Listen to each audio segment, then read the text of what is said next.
coming to a sunrise. So what my eyes, that moment I visualize is coming. If you can see me now, see I'm gonna break through the life I knew. Been waiting, a dream come true. Still aiming. If you could see me now, if you could see me now. Hey guys, welcome back to the channel. I hope you guys are all having a great week. We are here with another Hunter x Hunter review and breakdown, and this time we're here to finish out the Chimera Ant arc with the last 3 episodes. And the ending of this arc is probably one of the best endings to an anime arc I've ever seen in my entire life. They brought everything to a close in a really, really great way, and honestly, there are 2 specific moments where I cried like a baby. And if you guys weren't here for the Twitch stream to watch my reaction live, I'll fill you guys in on everything that happened, but let's jump in. So episode 134 opens up with them basically explaining how humans are worse than the Chimera Ants, and they go through a bunch of scenes basically showing the atrocities of mankind: war, famine, homelessness, just everything, just awful. But the big thing they show is this. We get another shot of the rose bomb, and then we find out that the rose bomb not only is a bomb, but it also carries a poison in it. So, I had heard about the poison killing Meruem, but then a friend of mine told me that it was radiation poisoning, because that's basically a nuke, but I guess that's not the case. It turns out that it does have a widespread poison, and the worst thing about this poison is not only does it kill you slowly, but anybody in the vicinity of you also gets infected. It not only poisons you, but it turns you into a carrier for said poison, which is just crazy. Well, we go back to the last scene we saw at the end of episode 133 with the king and Poof walking away, and Poof is coughing up blood. It's basically trying to show us that he's been poisoned by being around Meruem. My guess is, because we saw Youpi, bleeding out of his nose and mouth, and now this, that while these two are both powerful creatures, by weakening themselves to save the king, I'm guessing they made themselves more susceptible to the poison, and that's probably why they died so fast. Now, the king is pissed off at Poof because he knows Poof's keeping a secret, and he wants to know what the secret is, so they're continuing their game. He uses N one more time, and he even, as he points out, he can sense every difference. He can see footprints in the ground now. He can see the truck that Welfin brought out. He actually is able to sense Welfin, and using his speed, goes straight to Welfin so fast that Welfin can't even react. And as soon as it happens, Welfin kind of freaks out because Welfin thinks the king's going to kill him. And the king gets there, and he starts questioning Welfin. And as he's questioning Welfin, Poof tries to interrupt. He's just like, he's like, my lord, and the king cuts him off. He's just like, I already know what you're going to say. I can feel it. I guess when he absorbed the power of Youpi and Poof, he didn't just get Youpi's ability to morph his body, he also got Poof's spiritual message and combined it with his N. So basically, anybody that he's touched with his N, he can now completely read their psychological profile as well as all of their emotions. So he knows exactly how Welfin feels about him. He can't read their thoughts, so that's why he's still asking the questions. Well, Poof realizes that Welfin is a problem, and Welfin sees Poof and freaks out because he thinks Poof is, going to just tell the king to kill him. Poof realized that Welfin knows about Komugi, and because he helped him play that trick on Pito, and if Welfin figures it out, he could ruin Poof's entire plan. But when he tries to interrupt the king's questioning and basically explains to him, he knows my secret. I know you want to play this game. If you want to continue the game, you should stop talking to him because he's going to ruin the game for us. And Meruem gets pissed. Meruem gives him the death stare, and he flexes his aura so much because he doesn't like that Poof is trying to manipulate him. And at this point, they both Poof and Welfin realize that the king could absolutely slaughter them without even trying. He's so powerful now that they can't do anything to stop him. And Poof's accepted the fact that he could die just to protect this fucking secret. Well, he lets Poof live because Poof's conviction, affects him and touches him. But he looks back at Welfin and he tells Welfin, I want it. He's like, I'm hungry. And Welfin realizes that the king is talking about eating him. And we get this ridiculous scene of what happens to Welfin as he basically is forced to accept that he's about to die. And he sees, the king's mercy, and then he pictures the king eating him, and his body reacts in such a terrible way that it ages. His hair starts falling out of his head, almost like a dog shedding, but his face just starts drooping, like his entire body ages years. The narrator describes it as in an instant he aged so many years, and he thinks he's gonna die. And when you think you're gonna die, you see your whole life flash before your eyes. I like this because this is so many years before what I'm about to bring up, but this also happened in Demon Slayer with my boy Zenitsu, and the way it's described is, your brain goes through your entire life looking for an answer on how to survive when you're about to die, because it's a survival instinct. So I like that. Even though these animes are so many decades apart, they still have similar themes happening. But Welfin goes through his memories and he starts focusing on the message he's supposed to give the king from Ikago, the trick that Poof played on Pito, and he realizes that whatever he gets the chance to say one word before the king kills him. He has one chance to basically save himself, and he manages through the fog of his brain to pull out the one word that doesn't mean shit to him, but means everything to the king. And he says Komugi.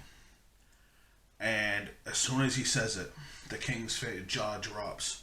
His face completely changes, and it's almost like somebody just opened his eyes for the first time.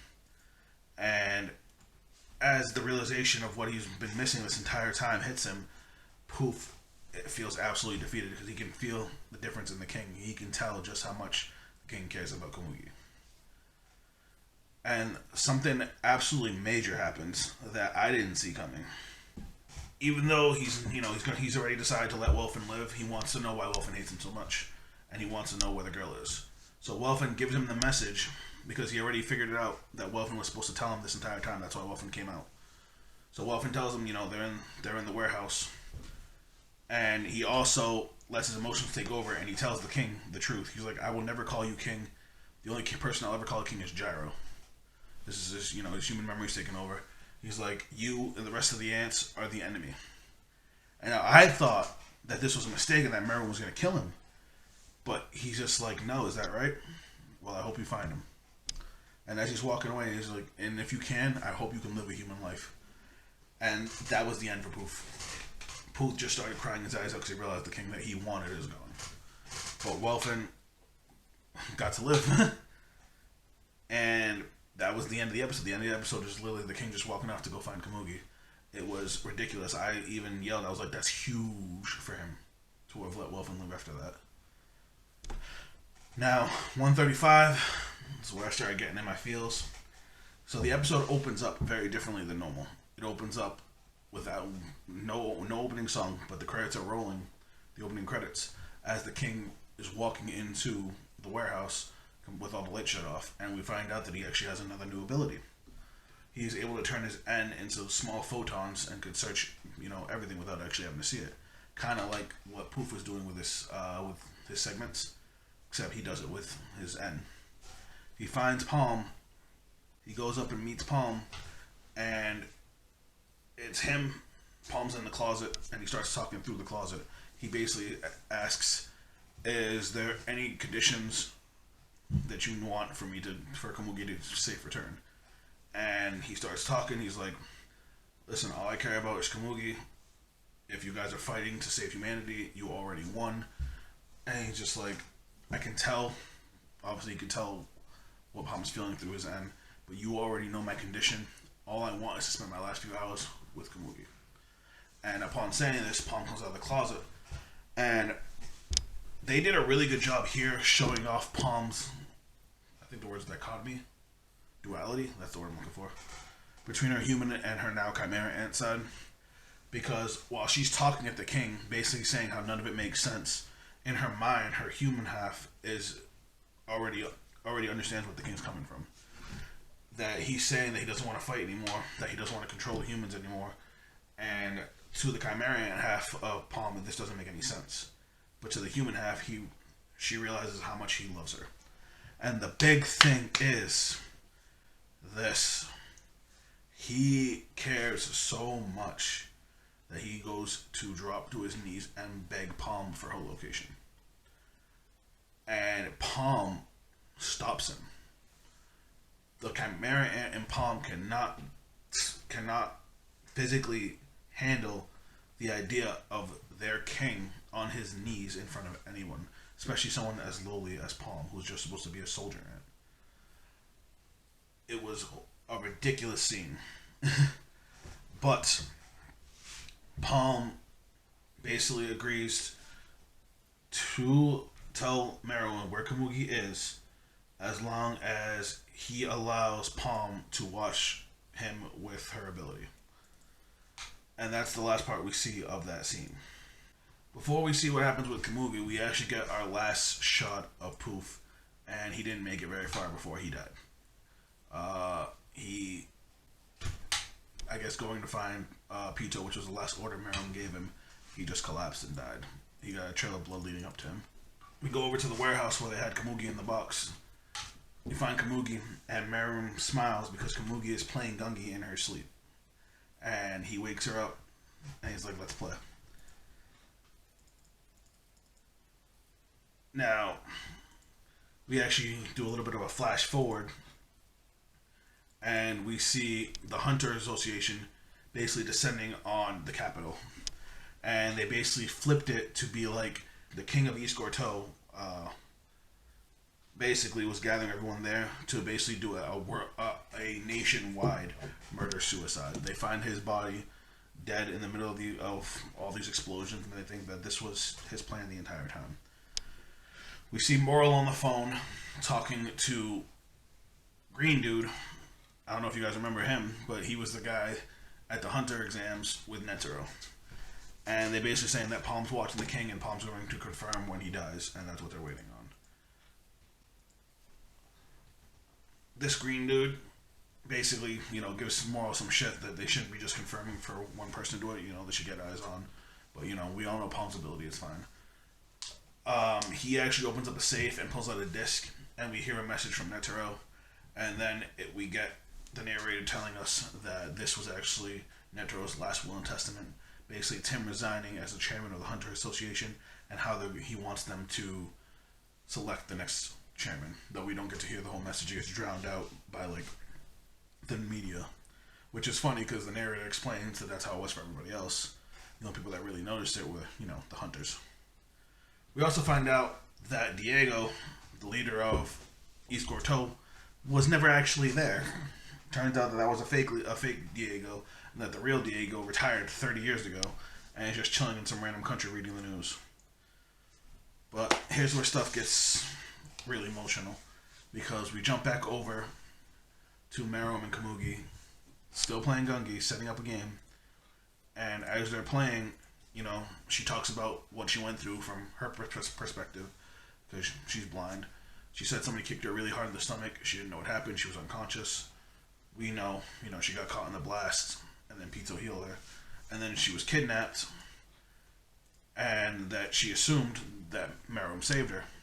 But he's like, no, it was the Royal Guard. And he's just like, you know what? They were too good for me.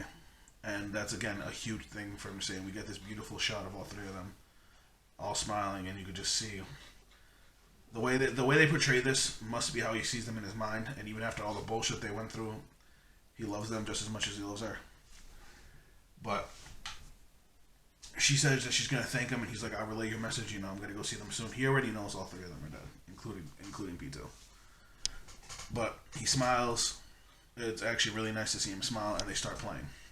At first, he gets his butt hurt because he thinks she's insulting him, because she set up the Cocorico board, which has her king detached from the rest of her forces, and they already went through a whole back and forth about it. This is when he started realizing how good of a player she was way back when, because he had used a strategy on her and she showed him how to beat it. Well, I guess that day that she awoken, way back and like halfway through the arc, she had developed a bunch of new moves, so she knew not only how to protect this strategy, but how to win with it. So they were going back and forth, and he plays a counter to her counter, and she starts crying, and she's like, is it really fair for me to be this happy? Because she's happy to not only have a friend, but to be able to play her favorite game with said friend. I did rush a little bit ahead. He did finally tell her his name, and this was directly before they started the game. Sorry about that. That was the only detail I missed. But they made a little wager. He wants her to just call him Meruem. She just keeps calling him Lord Meruem, and he's just like, if I beat you, you'll drop the honorific. And she's like, if I do that, is that when I'm gonna die? So, playing with each other the same way they've always been playing. And she says, if I win, I just want another game. And that was when they started playing. My mistake. But as she's crying, she explains how happy she is. Meruem was just like, I guess I have to tell you the truth. That, because obviously she's happy and he has to bring her back down to earth.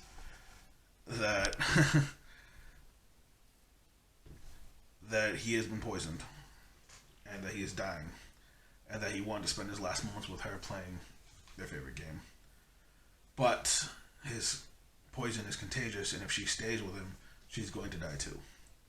And without a beat, she's just like, okay, and I'm gonna stay, and we're gonna keep playing.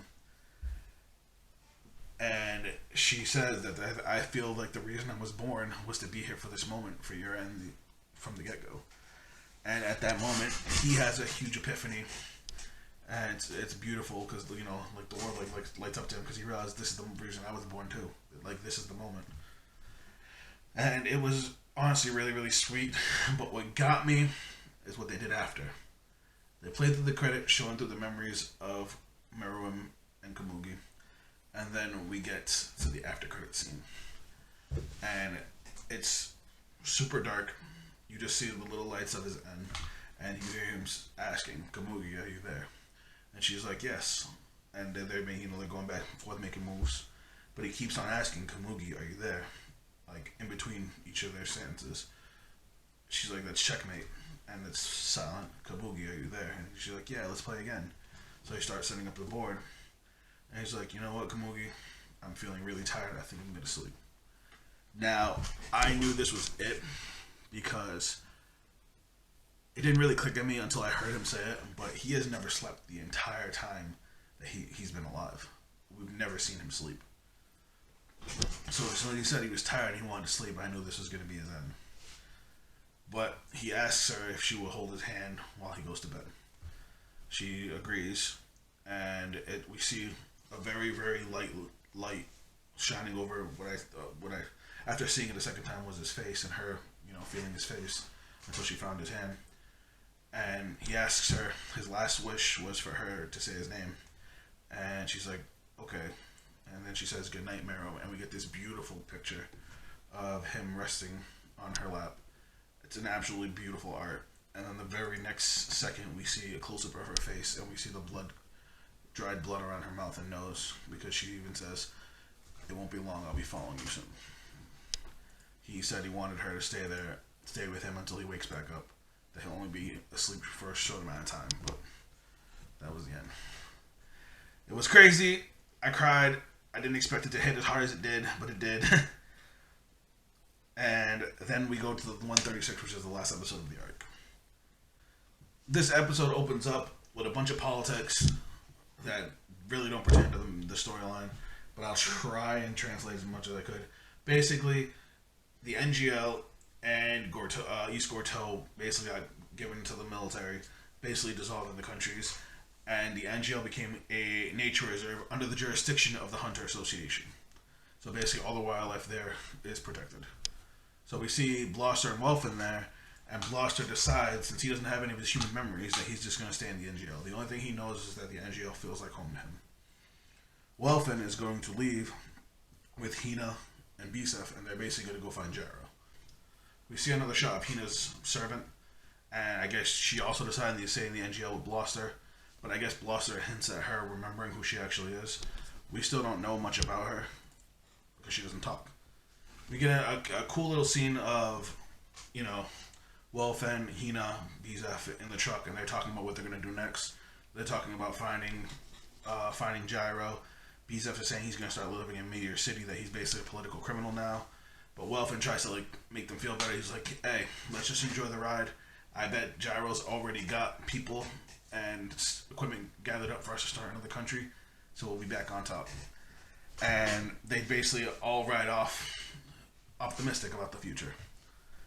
But then we go back to Bloster and the servant. I don't want to say her name yet because that was part of the surprise. But as soon as they go into it, they see a village, and I guess it's the village they were specifically looking for. And as soon as they get there, the villagers freak out and run away. But Bloster, being able to, you know, speak human, ends up talking to them, asking for their help.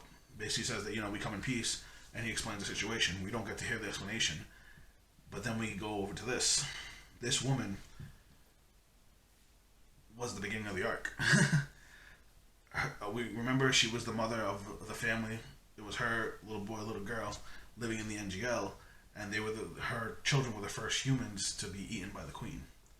They were taken by the stupider, bigger chimera ants, and that's kind of what led into everything that we had to deal with. Well, we get this insanely beautiful scene where in the doorway she sees Hina's servant, and Hina's servant hides behind the door. She starts tearing up, and her mother just says, "Reina?" With a question mark. And she steps out and she's like, "How'd you know?" And she starts freaking out. She's like, "Reina, is that really you? Like, Reina?" Hold on. Reina, she starts crying, and she ends up getting up and tackling her, and just hugs her so tight. Now, Reina, Chimera, is asking her, "How'd you know?" "I didn't even say anything." She's like, "I'm your mother. Of course I knew it was you." And it was an absolutely beautiful scene. I cried like a little baby because I have a real soft spot for things with kids. In horror movies, I hate when kids get possessed. It fucks me up. But in anime, when emotional scenes happen with kids, I can't keep it together. It's a weakness of mine. For example, My Hero Academia, when Eri, was smiling, finally was able to smile during the concert. I lost it. But this was absolutely beautiful, and I did not see this coming. It was basically the entire arc coming full circle. It was beautiful. Bloster, he's happy that Reina found her mom, but he ends up leaving. And as he ends up leaving, the villagers trying to invite him back, and he's like, "No, I'm not about it." And he ends up leaving, and he almost walks off a cliff because he's walking away with his eyes closed, trying to not get emotional. And then we see Reina find him, grab him, thank him, and basically ask him to come back. And the narrator even says Bloster and Reina finally found their home. Now this left me with a question as soon as it happened. If this is Reina, who's the girl that's with Colt? And I tried to ask that in my stream, and I didn't even get the chance to answer it because it got answered in the very next scene. The next scene is Moro talking to Colt on the phone, and it's fine. He's telling him, they basically played it off like this was a whole government incident. That Colt is going to be treated as a new magical beast, and as long as he doesn't cause any problems, they'll be fine. And he asks him how things are on his end, and he's just like, "Fine, but things are a little weird." He's like, "It's Reina," and you see Reina. We finally get to see Reina's face, and she's in the background yelling at him. She's like, "I told you to stop calling me that. That's not my name, stupid." And it's mad funny. But he's like, "Yeah," and if Moral's like, "If Reina's not her name, what's her name?" He goes, "My name's Kite." And I lost it. Because we all know that a lot of the Chimera ants were able to regain human memories. And this Chimera ant, or what I thought was a Chimera ant, because looking at her now, in this picture, she has 5 fingers. Her body has no signs of ant, but apparently this is Kite. And apparently he's alive. Well, she now, which is really funny.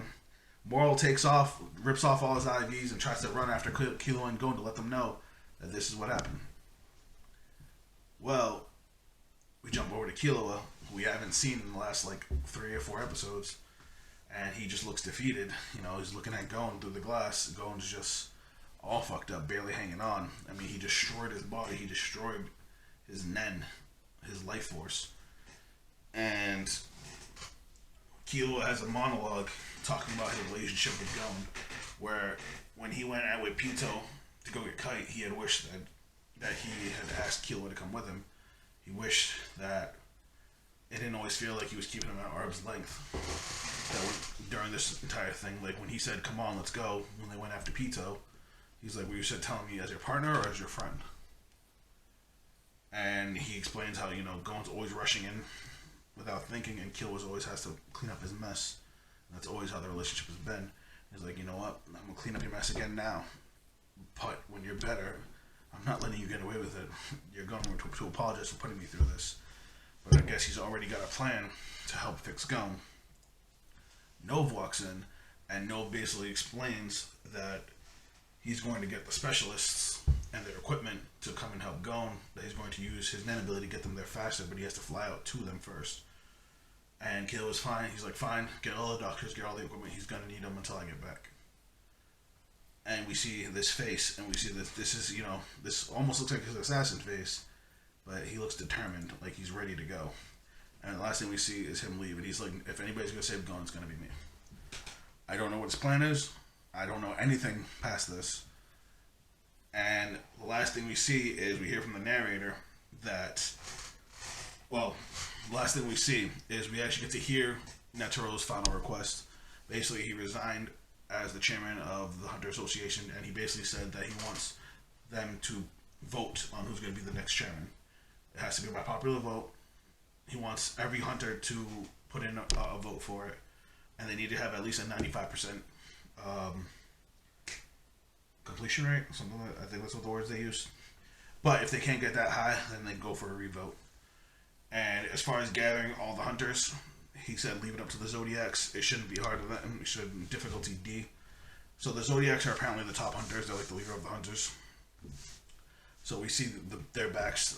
They show up, all gather up for the very next day.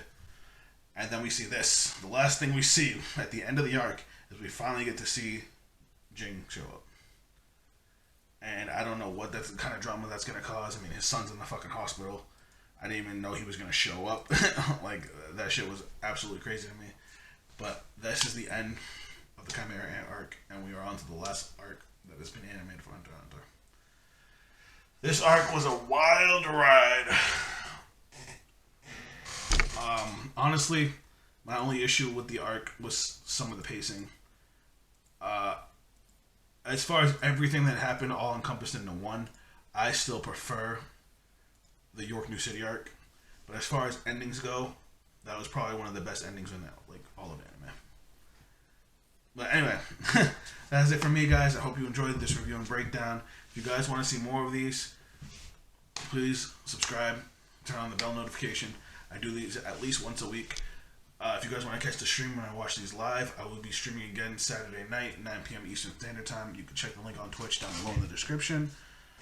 But that's it from me, guys, and I will catch you on the next video. Later.